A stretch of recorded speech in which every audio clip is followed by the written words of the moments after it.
Et puis, voudriez-vous être officiellement nommé agent pour constater des incivilités? Si oui, vous intéressez le ministre wallon de l'Environnement. Il voudrait créer une brigade de citoyens assermentés avec un objectif, constater et dénoncer toute une série d'infractions. On voit cela avec Daniel Welter.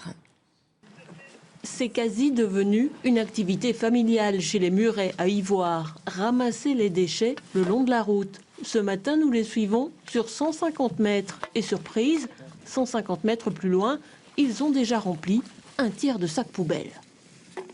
Des canettes, des morceaux de biscuits et des papiers un peu avec des trous comme ça. En combien de minutes tu as ramassé tout ça? Environ 1 minute. Malheureusement, c'est perpétuel. Donc malgré les campagnes de nettoyage qui pour l'instant sont annuelles, c'est malgré tout un travail de tous les jours. Donc c'est des crasses qui arrivent régulièrement par des usagers. Dès lors, ce père de famille serait d'accord pour devenir constatateur d'incivilité pour la région wallonne. L'idée n'est pas de se substituer au travail de la police, mais effectivement, si on peut avoir des gens qui peuvent de façon ponctuelle observer ce type de comportement, je pense que ça peut être également un bâton contre les gens qui ont ce type de comportement. Oui.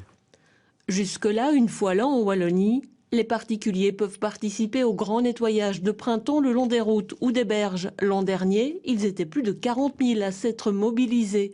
Et c'est parmi ces citoyens que le ministre Di Antonio espère recruter sa future brigade. On a déjà toute une série de particuliers qui s'engagent dans d'autres domaines. Quand on va dans un stade de foot aujourd'hui ou dans un événement, on a certains gardes assermentés, mais à côté de lui, on a peut-être aussi parfois un steward, qui est un citoyen qui s'implique, qui a reçu une tenue ad hoc, un minimum de formation et qui remplit une mission. Donc cette manière d'impliquer des volontaires en matière d'environnement ou de bien-être animal me paraît tout à fait opportune. Les particuliers ne feraient que seconder les agents communaux et les modalités restent à prévoir. Il y aura une formation importante, un encadrement, un agrément aussi finalement, une prestation de serment. Et donc tout ça nous permettra d'encadrer ce travail, de faire en sorte que les choses se passent bien. Et puis s'il y a dérapage à un moment donné, eh bien ce sera très vite constaté et l'agrément sera retiré. La personne ne sera plus en mesure de pouvoir constater des infractions. Et in fine, tous les constatateurs d'incivilité feraient rapport au sanctionnateur wallon. Un service très rentable. L'an dernier, il a rapporté 700 000 €. Petit rappel, l'abandon d'une canette ou d'un mégot coûte 100 €.